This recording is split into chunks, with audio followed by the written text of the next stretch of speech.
warahmatullahi taala wabarakatuh.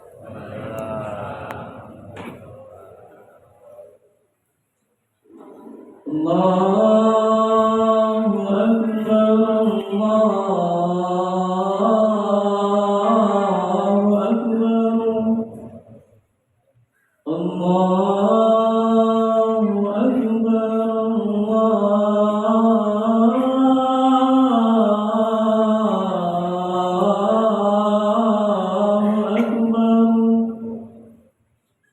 Asyhadu an la ilaha illallah.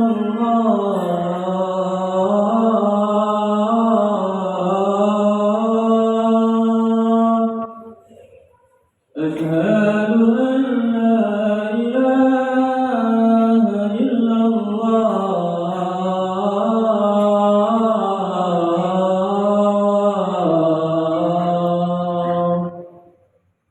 أشهد أن محمدا رسول الله.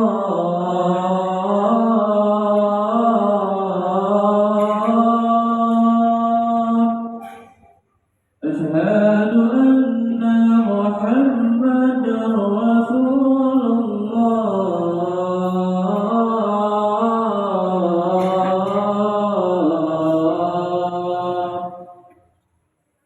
حي على الصلاة،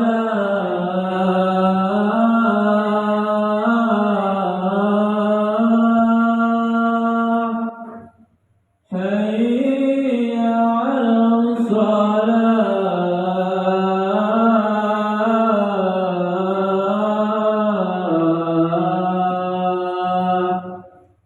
حي على الفلاح،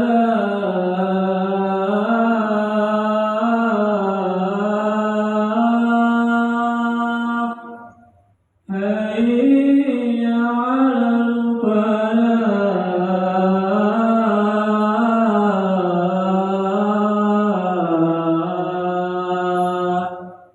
الله أكبر، الله أكبر، لا إله إلا الله.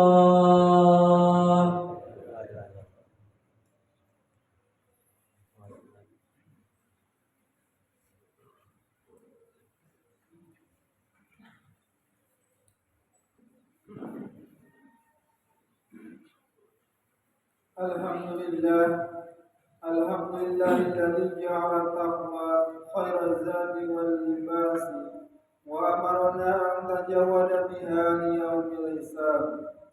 Ashhadu an la ilaha illallah wahdahu la syarika lah, rabbun nas, wa asyhadu anna sayyidana Muhammadan abduhu wa rasuluh, al-mawsuf bi akmali sifatil asfas. Allahumma salli wa sallim ala sayyidina Muhammad.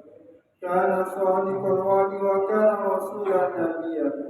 Wa ala alihi wa sahbihi ajma'in. Wa sallim tasliman katsiran. Amma ba'du. Wa ya ayyuhal hadiruna rahimakumullah. Usini nafsi wa iyyakum bittaqwallah. Faqad fazal muttaqin. قال الله تعالى في القرآن الكريم بسم الله الرحمن الرحيم يا أيها الذين آمنوا اتقوا الله حق تقاته ولا تموتن إلا وأنتم مسلمون. Puji syukur kita panjatkan kepada Allah Subhanahu wa taala. Alhamdulillah, pada siang hari ini kita kembali dikasih berbagai macam nikmat oleh Allah Subhanahu wa taala, terkhusus nikmat iman wal Islam, nikmat sehat wal afiat. Sehingga alhamdulillah dengan asbabnya nikmat tersebut kita bisa kembali mengumpulkan kewajiban kita sebagai seorang hamba, sebagai seorang muslim, yaitu menunaikan salat Jumat berjamaah.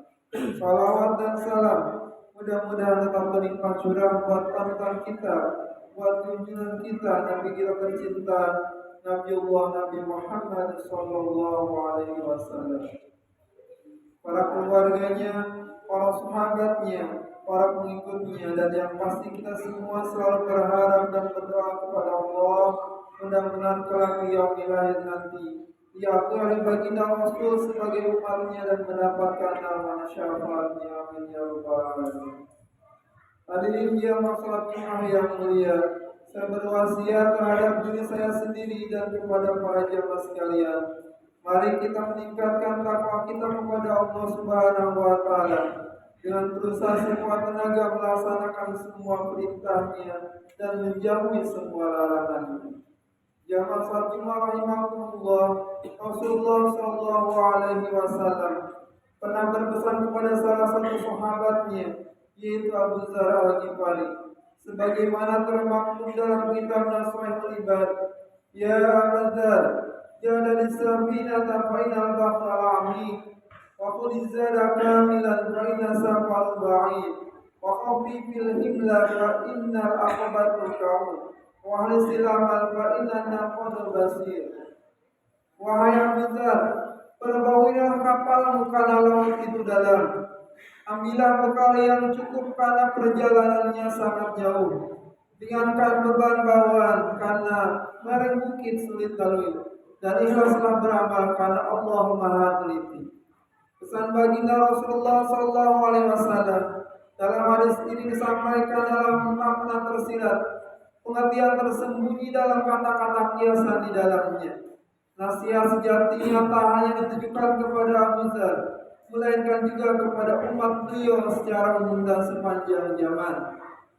Menurut penulis Nashihul Ibad, Syekh Muhammad bin Umar Nawawi Al-Bantani, atau yang sering kita kenal dengan Imam Nawawi, perintah untuk membarui perahu berarti menata niat. Niat merupakan hal pokok dalam setiap perbuatan. Sebelum seseorang hendak berlayar, ia harus memastikan kapal dalam kondisi siap dan aman, memeriksa mesin, mempertimbangkan cuaca dan lain sebagainya. Begitu pula dengan hubungan niat dan amal. Artinya, seseorang yang ingin melakukan sesuatu hendaklah menentukan rencana dan tujuan yang bagus. Selain memantapkan langkah, niat juga membantu seorang untuk fokus pada arah yang digariskan, yakni mencari keridhaan Allah Subhanahu wa taala. Tentang niat sebagai pekerjaan yang wajib dalam setiap amal dapat kita simak dengan jelas dalam hadis riwayat Imam Bukhari dan Imam Muslim bahwa sesungguhnya sahnya setiap amal perbuatan adalah dengan niat. Setiap orang hanya memperoleh dari apa yang diniatkan. Barang siapa yang hijrahnya kepada Allah dan Rasulnya, maka hijrahnya kepada Allah dan Rasulnya. Dan barang siapa hijrahnya kepada dunia, maka ia akan mendapatkannya. Atau kepada wanita yang akan dinikahinya, maka hijrahnya itu kepada sesuatu yang karenanya dia berhijrah. Niat adalah pekerjaan hati. Dalam fikih menjadi bagian dari rukun qalbi atau rukun hati. Karena itu bersifat tersembunyi.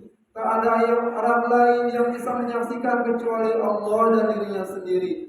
Bibir bisa saja berucap tujuan A, tapi siapa tahu hati berkehendak untuk tujuan lain.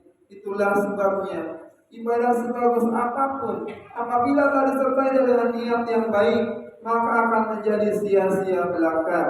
Tetapi perbuatan yang sekilas remeh-temeh dengan niat yang tertata dan baik, maka akan memiliki nilai di pandangan Allah Subhanahu wa taala. Dalam kitab Ta'lim Muta'alim disebutkan, kamin amalin yatasawwaru bi surati amali dunya wa yasir muslimiyah min amalil akhirah. Kamin amalin yatasawwaru bi surati amalil akhirah summa yasir min amali dunya bi su'in niyah.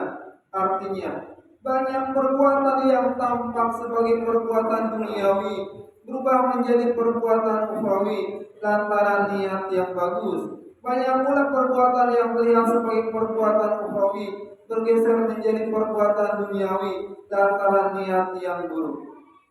Yang kedua, baginda Rasulullah SAW mengingatkan Abu Dzar dan kita semua tentang usaha untuk menumpuk perbekalan sesempurna mungkin karena perjalanan amat panjang. Menurut Syekh Nawawi, yang dimaksud di sini tentu adalah perjalanan akhirat, yang penuh dengan jerih payah menempuh perjalanan dunia yang fana ini. Karena perjalanan tersebut adalah perjalanan akhirat, maka bekalnya pun bukan kekayaan duniawi. Kita pergi ke akhirat hanya membawa bekal amal kebaikan. Selebihnya, baik rumah, mobil, pabrik, tanah, anak, istri, jabatan, popularitas akan ditinggalkan begitu saja. Di akhirat telah berlangsung hari pembalasan atas segenap perilaku kita selama hidup di dunia. Bagi yang tak cukup bekal, mereka pun bakal menyesal. Sebagaimana ungkapan surat Al-Fajr ayat 24 yang merekam penyesalan sebagian orang. Ya laitani qaddamtu li hayati. Tuhan, alangkah baiknya kiranya aku dahulu mengerjakan amal soleh untuk hidupku ini. Hadirin rahimakumullah.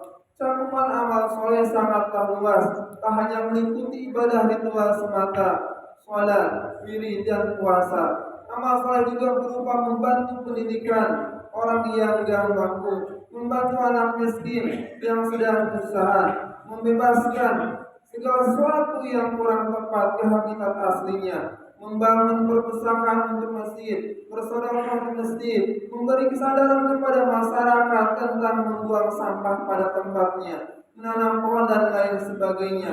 Semua ini hanya akan bernilai jika niat yang terbesit sesuai dengan koridornya. Sebagaimana pesan baginda Rasulullah SAW di awal tadi, nasihat ini berjalin dengan pesan metaforis Rasulullah SAW berikutnya, yakni perintah untuk meringankan beban bawaan karena kerja dan berliku lereng gunung yang dilintasi. Perjalanan yang jauh dengan tingkat kesulitan tinggi menuntut seorang untuk mempertimbangkan barang-barang bawaan saat bepergian. Nabi mendorong umatnya agar tak terlalu berpukau pada kehidupan dunia, karena semakin banyak pula beban bekal ditanggungnya. Karena negeri akhirat ada tempat menghisap segala yang dimiliki, termasuk hal-hal yang bersangkut paut hak sesama manusia atau hakul alami, seperti hutang, serta berbuat kesalahan terhadap orang lain yang belum termaafkan. Nasihat yang keempat adalah ahlis al-amala, memurnikan berbuat hanya untuk tujuan mencari keridhaan Allah Subhanahu wa taala. Jika belajar fikih, ikhlas memang tak menjadi salah satu rukun yang mesti dilakukan, tapi ikhlas adalah ruh yang menentukan apakah suatu amal memiliki harga di sisi Allah Subhanahu wa taala. Mudah-mudahan khutbah yang singkat ini bisa membukakan hati kita. Mudah-mudahan bisa memberikan manfaat bagi kita dan bisa meningkatkan kualitas keimanan dan ketakwaan kita kepada Allah Subhanahu wa taala. Mudah-mudahan kita termasuk orang-orang yang selalu bisa menatap kehidupan ini dengan sebaik-baiknya dalam rangka mencari keridhaan Allah Subhanahu wa taala. Barakallahu li wa lakum fil Qur'anil azim wa nafa'ani wa iyyakum bil ayati wa dzikril hakim. Innahu ta'ala jawadul karimul malikul barur raufur rahim. Allahumma shalli ala sayyidina Muhammad wa ala ali sayyidina Muhammad.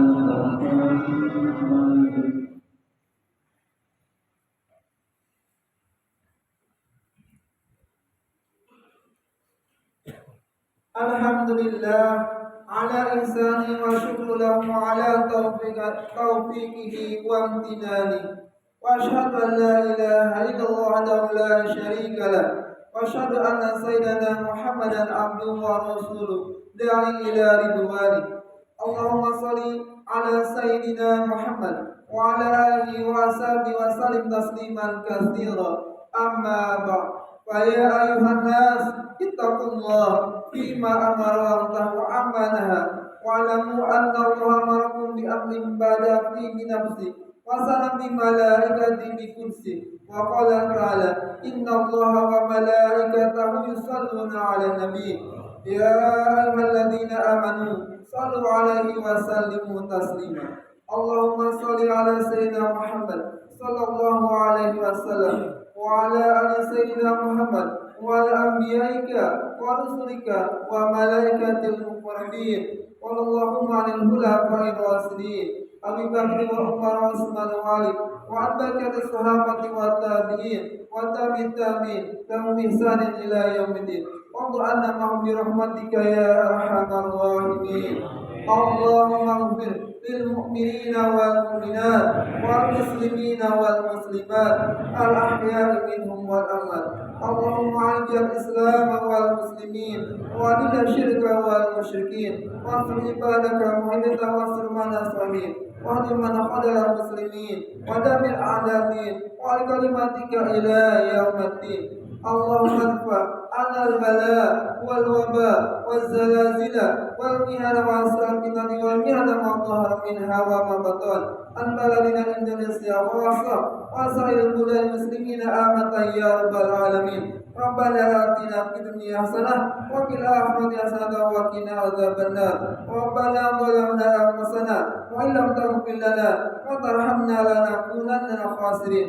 عباد الله، إن الله يأمر بالعدل والإحسان وإيتاء ذي القربى وينهى عن الفحشاء والمنكر والبغي يعظكم لعلكم تذكرون. واذكروا الله العظيم يذكركم واذكروا على نعمه يزدكم ولذكر الله أكبر. أقم الصلاة. الله أكبر الله أكبر. أشهد أن لا إله إلا الله. أشهد أن محمدا رسول الله. حي على الصلاة حي على الفلاح قد قامت الصلاة قد قامت الصلاة. الله أكبر الله